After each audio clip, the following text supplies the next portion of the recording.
Now, similar to his address to Congress, this morning President Zelenskyy invoked emotional and historic tragedies to make his case for involvement in Ukraine in a speech to Germany, using an analogy of the fall of the Berlin Wall, urging leaders to tear down what he called a wall between free and unfree Europe. He's been speaking to NATO allies, including the United Kingdom, Canada, the European Union, and of course, the U.S.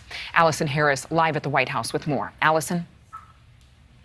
Good morning, Adrienne. Zelenskyy making yet another emotional appeal this morning, this time in a speech to German lawmakers, as President Biden is announcing hundreds of millions of dollars in new aid for Ukraine.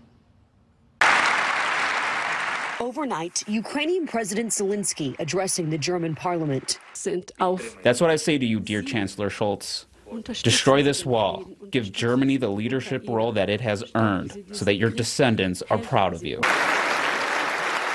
After confronting Americans' conscience in a stirring speech to Congress Wednesday, challenging President Biden. Being the leader of the world means to be the leader of peace. Zelenskyy making a direct appeal for a no-fly zone. Russia has turned the Ukrainian sky into a source of death. Pleading that if that's too much to ask for, he'll take fighter jets and air defense systems.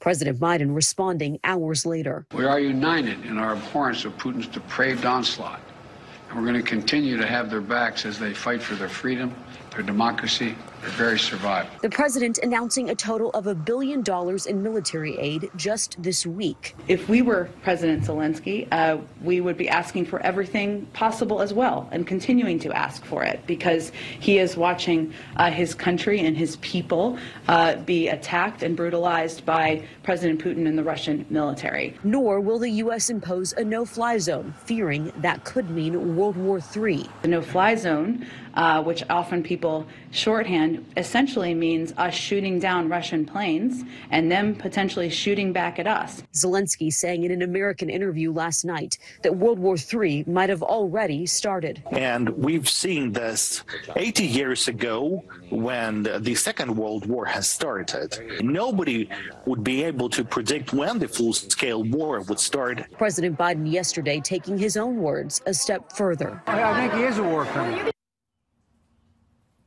Zelenskyy also called for U.S. companies to leave Russia and called for harsher sanctions against Russia every week until it stops its unjustified war. The White House is feeling pressure from Americans, from members of Congress, from Ukraine to keep upping its support for Ukraine, while also walking that fine line, avoiding further escalation with Russia.